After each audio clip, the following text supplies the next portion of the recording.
중앙선관위 아빠 찬스 논란이 지금 일파만파입니다.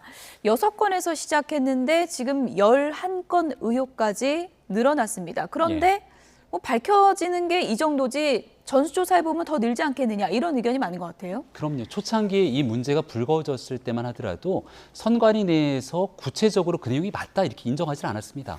오히려 여기에 대해서 정당한 채용인 것처럼 적반하장식의 대응을 보였지만 시간이 지나서 문제들이 하나둘씩 언론의 보도를 통해서 밝혀지게 되니까 그제서야 황급히 본인에 대한 자리들을 사퇴하게 되는 모습들이 드러났고, 그리고 이게 고위직에 있는 사람뿐 아니라 4급, 5급 직원들까지 이어져서 보니까 여기에 대한 경력직 채용의 문제가 더 불거져서 11명까지 나온 거죠.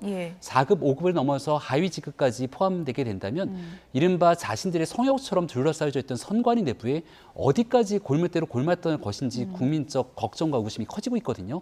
이 문제는 이제 선관위가 자체적으로 조사해서 끝날 일이 아니라 해당되는 범죄로 비춰지는 내용에 대해서는 철저한 수사가 필요하고요.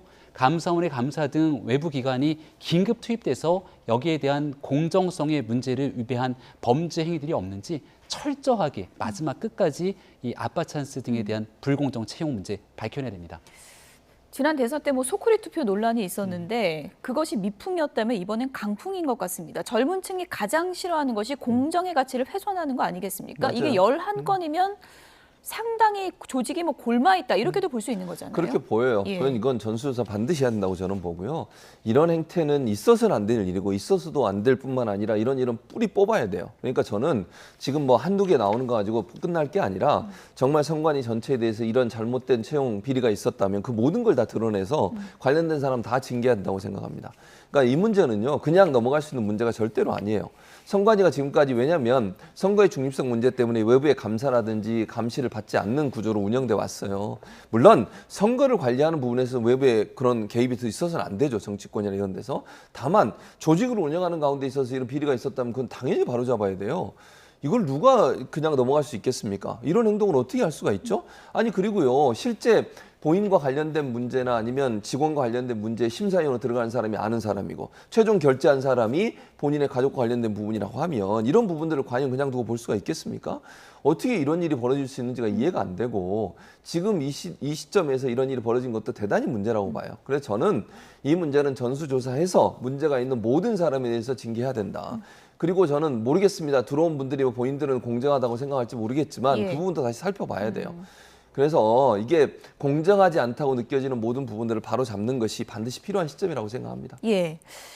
실제로 아빠 찬스 면접에서 어떻게 이루어졌는지 그래픽을 보면서 좀 설명을 드리겠습니다. 보여주실까요?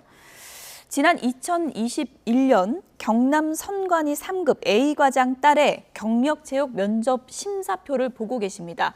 4명의 면접관이 심사를 한 건데 보시는 것처럼 점수를 다 똑같이 줬어요. 점수를 다 똑같이 줬고 필체도 동일합니다. 면접관 가운데 2명은 이 A 과장과 동료로 근무를 했다고 합니다. 그러니까 아빠 친구가 면접 보고 합격시켜주고 승진도 또 빨리 해주고 이렇게 지금 관행이 이루어졌다는 거죠. 누가 뭐래도 아빠 찬스 이미 분명하죠. 그러니까 이른바 뽑을 사람을 정해놓고 나머지에 대한 사람들을 들러리 세운 셈이 되니까 여기에 공정하게 내가 열심히 노력해서 선관위 시험을 보고 들어갈 수 있겠구나 판단하고 응시했던 또 다른 청년들이 겪었을 자괴감들을 생각하게 된다면 이건 누가 어떻게 보상할 수 있겠습니까? 그렇게 들어오고 난 다음 경력직 문제가 한두 사람의 얘기가 아니라 벌써 현재까지 나타난 것만 11명이라는 것이죠. 처음엔 사무총장 자녀가 그렇다고 얘기를 했는데 그 사무총장부터 시작되는 4급, 5급 위에서부터 아래에 있는 하급 직원에 이르기까지 대충 이렇게 선관위는 굴러가도 누구도 여기에 문제제기를 하지 않고 이른바 독립적 기관이라고 하는 그 미명 아래 선관위가 하고 있는 모든 일들이 용서가 돼 왔다는 것 아니겠습니까? 철저하게 위법에 대한 여지를 밝혀내야 되고요. 이 중범죄입니다. 중범죄. 이런 범죄 행위들이 어디까지 뿌리를 내리고 있었는지에 대해서 철저한 수사를 아마 국민들이 촉구할 겁니다.